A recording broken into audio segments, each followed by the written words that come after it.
Hey,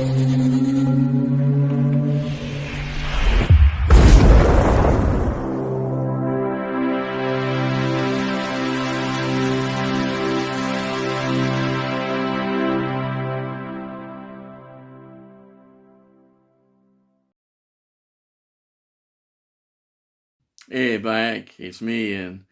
And in today's video, I'm going to look at this. This is the Apparition from 2012. And it was sent to me very kindly by Phil. It was a surprise, a total surprise. And I'm just thought, well, I'm going to review it for you because it raises some very interesting points, I think, this film, of how we see film in general. Okay, so let me just get into it. This is a supernatural horror film from a director whose debut, this is his debut, called Todd Lincoln, and he also wrote this. It's 82 minutes long. Now, here's where we all begin. Looking on Rotten Tomatoes, I can't believe it, it's got 3%. That gives an indication already about this film. It was completely slagged off. It bombed at the box office. It cost 17 million to make and only made 11.3 million. I wouldn't say that's bombed, but it lost money, and there seemed to be a lot of hate and contempt directed against this film, and we'll go into that in a minute.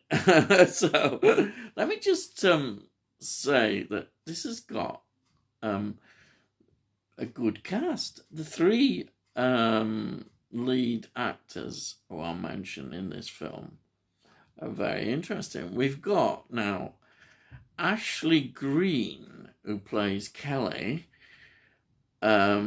She's known for the Twilight movies. Now, I've never seen the Twilight movies, but Twilight movies have a lot of fans. I think she's really good in this. Yeah, I really liked her. She's very good. Then we've got Sebastian Stan, who plays Ben, another crucial part in the film, especially his relationship with Kelly in this. This is what the film is about in many ways. Yeah. Now, I looked up and found that he plays Bucky Barnes in the Captain America series of films.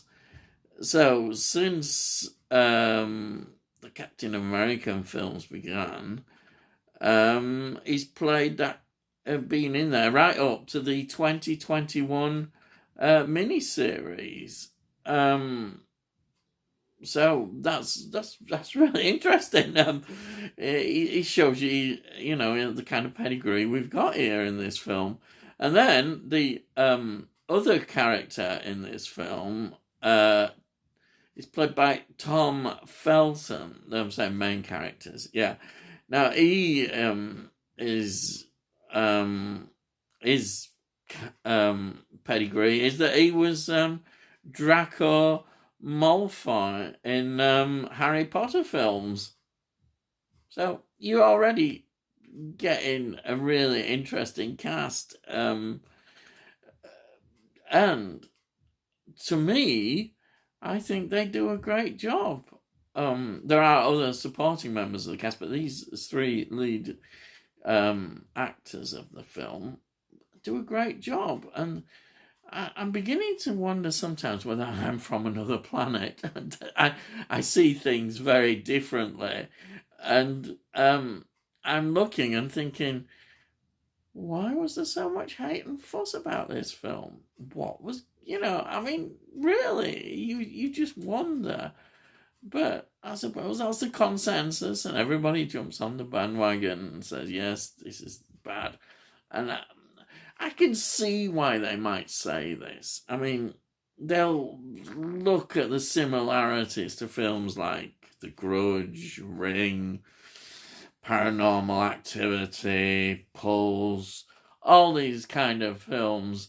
They will look at them and say, hey, it's just copying them, and they see all that. And, I mean, I am in a different world because, sometimes people really rave over certain films, and we hear real over-the-top things about them. And I'm sometimes wondering, well, no, I don't think it was quite as good that. And those films, if you notice, probably never get reviewed on this channel because, as I say, I never review negative in a negative way. Therefore, if I don't like something, it's not reviewed by me on this channel. I'm not into all that sort of stuff. Right. So, the plot is really, there's 3 college students, and after the death of their friend, they are basically battling, if that's the right word, or trying to avoid or confront, whatever way you want to say it, the supernatural force that has been unleashed, and it's quite relentless. It's after them. They know it. Well, in the end, they get to realise that in the film that it's after them. And can they stop it? That is the question. And can they fight it? And it's been accused, of course. I hear this as well a lot. Jump scares. Hey, there's too many jump scares. I thought it's just like all the other films, and I don't mind jump scares. I mean, crikey, this is a horror film. Horror film. Yes, it's a horror film. What do you expect? But I mean, really, it's just. I'm sorry, I'm on a different line. Anyhow, and the direction. I think the direction's great. I mean, I think it's very atmospheric. There's some great scenes directed in this film, and I think the whole feel of the film is really good. Again, I don't understand why people were so against it. I found it really enjoyable. Honestly, this is just enjoyable. Okay, I'm not going to say it's the greatest horror film or it's this and that. No, it's not. But it's a good film. For me it is, because I enjoyed it, and that's the key. We all have different opinions on films, and I actually enjoyed it. And I think Phil obviously did as well. He enjoys it. He's got good taste.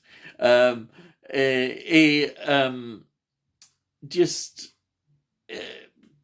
watch a film and you think, oh yeah, that's all right. But this, you sit and watch it and think, yeah, I'm enjoying this. And what's wrong with that?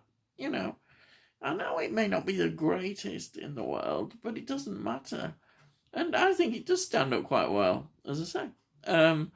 But there we are. It's critics. It's all about opinions. This was released on Blu-ray and DVD in November 2012. And there it is. That's it. And here's the back of it. There's some interesting extras on here as well, interviews, and there's Phil's note in there. Put Phil's note, and there's the disc. It's got a nice disc on there as well. Yeah, and I like that cover. Well, it's good. Yeah. So there it is. This is quite a short review for me, but the fact that I enjoyed it, and the film never feels dragged out or anything. It moves along at a really good pace. Say it's only 82 minutes long, and it works, and it's enjoyable. So that's it. That's it, folks. Okay, so please, if you want to know when I produce these videos, subscribe, and then we let you know when I produce them. And then if you like it, please give it a like. It helps in all algorithms, I always say, and it costs note. And there you are. You can't say it fairer than that nowadays. It costs note. So all I've got to say is, I'll see thee, and I'll see thee again.